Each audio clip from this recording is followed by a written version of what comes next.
scheduled by the government to give మళ్ళీ ఒక round of training. అంటే already 1 year back there was a round of training.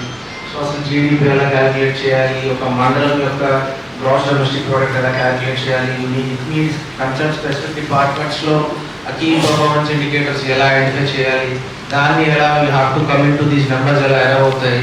So దాని మీద రిపీటెడ్గా trainings వచ్చాక కూడా బట్ స్టిల్ ఇంకా క్లారిటీగా రావట్లేదు. హెచ్ఓడీస్లోనే కాదు. షెడ్యూల్ సీపీఓ గారు బ్రీఫ్ చేయండి, ఏంటి టోటల్ షెడ్యూల్ ఏం జరుగుతుంది అనేది.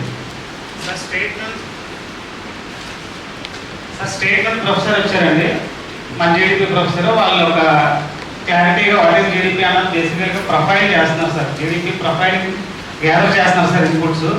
ఇన్పుట్స్ గ్యాదర్ చేసి ఒక స్ట్రక్చరల్గా నెక్స్ట్ వాళ్ళు ట్రైనింగ్ ఇవ్వడం జరుగుతుంది sir morning session. So total team around 5+1 professors వచ్చారు. 1 professor and 5 graduates, so finance graduates.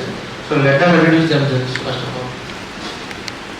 వాళ్ళతో డిస్కస్ చేసుకొని ఈ కేపీఐ మనకు అవసరమా, అసలు ఇందులో చేంజెస్ మనం చేయగలుగుతామా లేదా, because basically these KPIs and their performance indicators, so your departments will be ranked.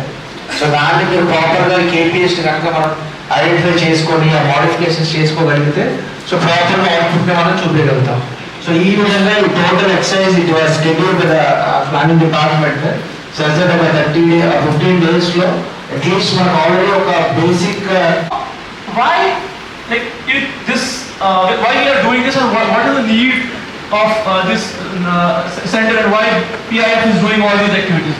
So India has aspirations, so we want to be, you know, developed country by 2047, $30 trillion economy we want to be. So we have various challenges, we have different challenges. So if you talk about India, the population of India is all near about, if you take all the European countries together, so our population is diversity is also big. So we need, we have different challenges. ఇందులో ఒకటి అయి ఉండాలి, ఇందులో ఒక సూత్రాన్ని touch చేయాలన్నమాట. అది cost optimisation, energy fuel అలా టచ్ చేస్తుంది.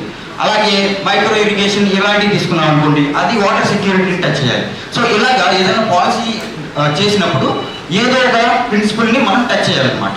సో ఒకవేళ టచ్ చేయకపోతే అది విజన్కి లెస్ కాంట్రిబ్యూషన్ అవుతుంది. సో మనం చూసుకున్నట్లయితే ఈ 10 సూత్రాలలో ఒకటి జీరో పావర్టీ అన్నమాట. సో పేదరికాన్ని 2047 కల్లా ఎలిమినేట్ చేయాలి ఆంధ్రప్రదేశ్లో అనేది ఒక సూత్రంగా పెట్టుకున్నాం. సో దానికి సంబంధించి ఏ పాలసీస్ తీసుకున్నా దీని కిందకు వస్తాయి అన్నమాట.